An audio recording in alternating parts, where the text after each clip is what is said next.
Olá pessoal, bom dia, tudo bem? Meu nome é Anderson, sou professor de Ciências da Escola Municipal Mendes Viana e hoje vou apresentar para vocês um conteúdo do sétimo ano, que na verdade vai ser importante durante todo o estudo de ciências, porém o foco nesse momento é para o sétimo ano, que é a célula, ok? Bom,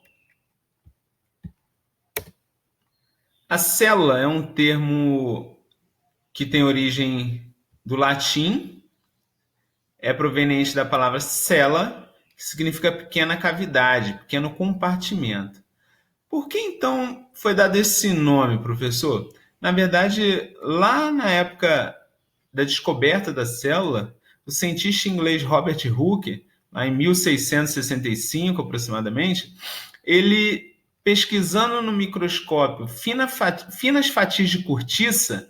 Cortiça, para quem não lembra, é aquele material da rolha da garrafa do vinho e dos murais das escolas, né? Esse material, essa cortiça, ele é proveniente da casca de uma árvore, como a gente pode ver na imagem aqui, ó. Então, esse material ele foi analisado no microscópio pelo Robert Hooke e o Robert Hooke enxergou isso aqui, pequenos compartimentos que naquela época denominou célula, desculpe, e que hoje vem a se chamar célula, certo? Esses pequenos compartimentos, no entanto, hoje a gente sabe que não eram exatamente as células, e sim a camada externa, a parede celular que as células vegetais têm. A célula mesmo já tinha morrido, é o que está nesses espacinhos aqui com a coloração preta. Então, as células que estavam aqui dentro já morreram. Aqui a gente só está enxergando a parede celular. Então, na verdade, naquela época não se sabia disso, então foi a primeira evidência da célula. E a imagem, a fotografia, o desenho que ele fez naquela época lembrava muito uma colmeia, né? Então, hoje a gente classifica como a menor unidade de qualquer amostra de ser vivo. Então, a célula é considerada a unidade básica de todos os seres vivos. Aqui eu procurei uma foto mais ampliada de um microscópio eletrônico para a gente ver a particularidade das paredes celulares, certo? Lembrando de fato uma colmeia, ok? Bom, a célula é a unidade básica de todos os seres vivos, como disse anteriormente, e ela tem três características básicas, todas as células. Elas possuem membrana plasmática, que é o que dá forma, o que envolve a célula, ok? Toda célula possui citoplasma, que é o material gelatinoso que preenche essa célula, ok? E toda célula possui material genético, que é o DNA e o RNA. Então, aqui nessa célula o material genético se encontra aqui, e nessa outra célula aqui o material genético se encontra dentro de uma estrutura que a gente conhece como núcleo, ok? Alguns alunos podem até estar se perguntando assim, professor, mas eu aprendi que a célula tem três partes, membrana, citoplasma e núcleo. Na verdade, o núcleo ele só existe numa classificação de células chamada eucarionte, que a gente vai ver em seguida do que se trata. O que toda célula tem em comum é a membrana, o citoplasma e o material genético, o DNA e o RNA. Ok? Bom, de acordo com a estrutura de uma célula, aí sim a gente pode classificá-la em dois grupos. Né? A gente pode classificá-la em dois grupos. As células procariontes tem membrana, tem citoplasma, que está em verdinho aqui, e tem o núcleo que está em roxo. Ah, tem núcleo, professor? Não, na verdade não. Tem um material genético. A característica dessa célula é justamente a ausência do núcleo. São células primitivas que não têm ainda a presença do núcleo. Então, esse material genético fica espalhado no citoplasma. Quem tem núcleo? As células eucariontes. São as células que têm um núcleo verdadeiro, ou seja, uma membrana nuclear que protege esse material genético que está lá dentro. Então, existem dois tipos de célula, procarionte, a mais primitiva, acredita-se que tenha sido as primeiras células a existirem tenham sido desse tipo aqui, ok?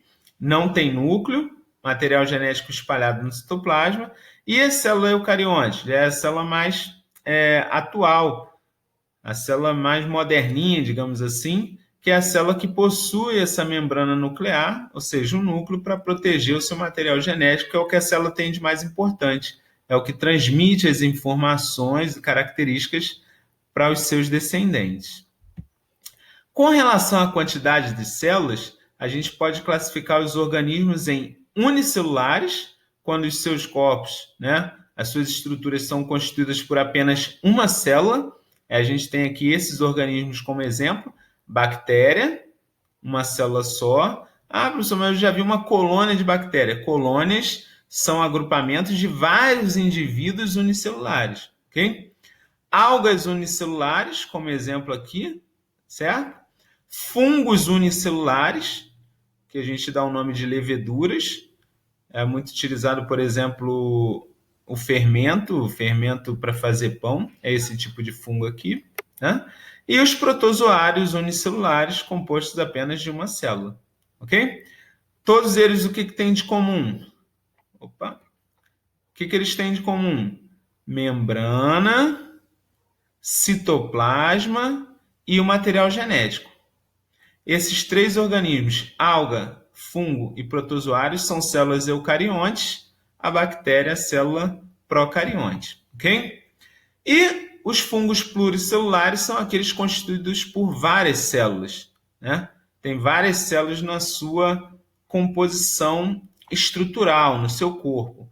Os exemplos são os fungos pluricelulares, o cogumelo, por exemplo, que a gente conhece, né? Pelo menos dos desenhos animados. As árvores, as plantas no geral e os animais no geral, né? Simbolizei aqui pela onça, ok? Bom, e com relação à nutrição celular, a gente pode classificar os organismos em autotróficos, aqueles que produzem seu próprio alimento através de um processo conhecido como fotossíntese, tá? Lembrando que auto significa próprio, tróficos vem de nutrição, então seria aquele que tem uma nutrição própria. Então são organismos que fazem fotossíntese. Quem são eles? Plantas, algas unicelulares e algas pluricelulares, e também um organismo que não é muito conhecido da gente, que é a cianobactéria, um organismo que é unicelular, porém ele forma assim essas colônias, né? Aqui a gente pode ver várias células juntas. Só que em uma forma resumida, o que seria a fotossíntese, a planta utiliza a energia luminosa, principalmente do sol, para produzir glicose e oxigênio através do gás carbônico e da água. Então, a plantinha absorve água pela raiz, absorve gás carbônico pela folhinha, absorve luz também pela folhinha e produz glicose e energia. Esse ATP aqui é uma molécula química que no futuro vocês vão aprender, energia, e produz também o oxigênio que vai ser liberado para a atmosfera, ok? Ao produzir essa glicose, que é um tipo de açúcar, né, uma matéria orgânica, a planta consegue se autonutrir, consegue se alimentar e assim sustentar sua vida, ok? E de acordo ainda com a nutrição celular, a gente tem os organismos heterotróficos, heterodiferentes, né? Então necessitam de outros seres que não eles mesmos, né? Necessitam de outros seres vivos para se nutrirem. Então são a maioria dos organismos que a gente conhece, né? As bactérias, os fungos, tanto unicelular quanto pluricelular, os protozoários, os vários animais, né? Inclusive nós mesmos, os seres humanos. Nós somos heterotróficos. Necessitamos de outros organismos para nós nos nutrirmos, nos alimentar. Ok? Bom, hoje é só, depois voltaremos com o próximo conteúdo aí do 7º ano. Grande abraço, até a próxima.